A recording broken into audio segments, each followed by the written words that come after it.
Ôi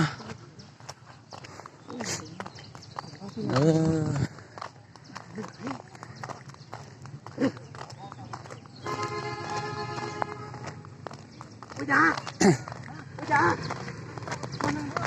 xin chào, xin chào, xe nữa, xin chào nữa.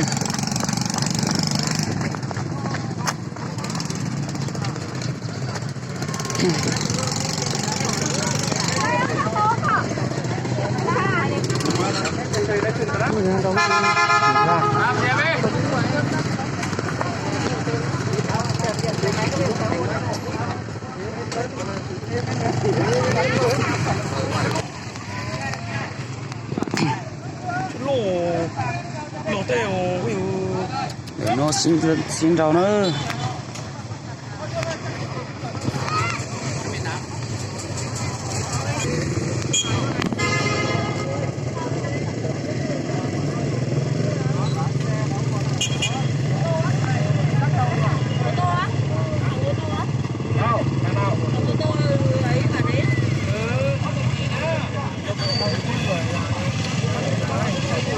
Con xe nó sẽ nhát thì tắp lát thì nha. nhưng mà người chết nó đang đi gặp đầu con sông kìa, đầu này là con đầu kéo hiểu không? Có hai biển. Thấy chưa? Đồng có mà cái móc. Móc của nó liền đó, lô nó lối. Nó lối.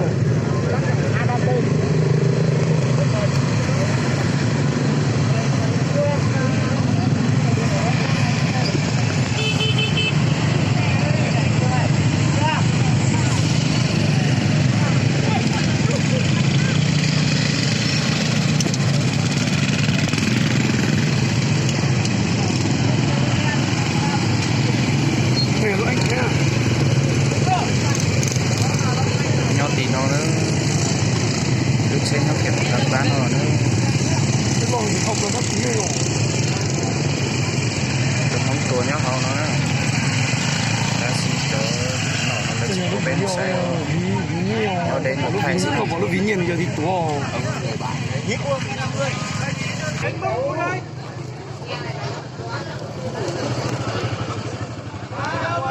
Có thể lo dũa là có xe máy dũa chứ? Trên máy có xe à? Nó Có chỉ không có máy à? Có xe lo lỏi để lo mình thấy có xe máy lo sao là nó. chở của hai trên máy rùa nó trên lo chỉ rùa nhá. Xe lo để lo mình thấy có xe máy sẵn thế mà đi lên cho ấy à? Giúp vào đầu cô à?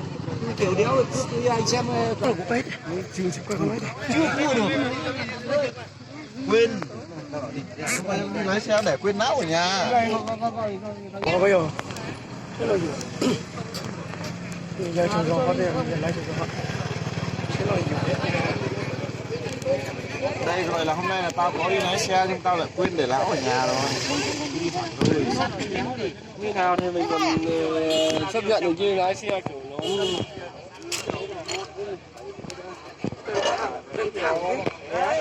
nói chung nhỉ nhưng mà là thằng xe mà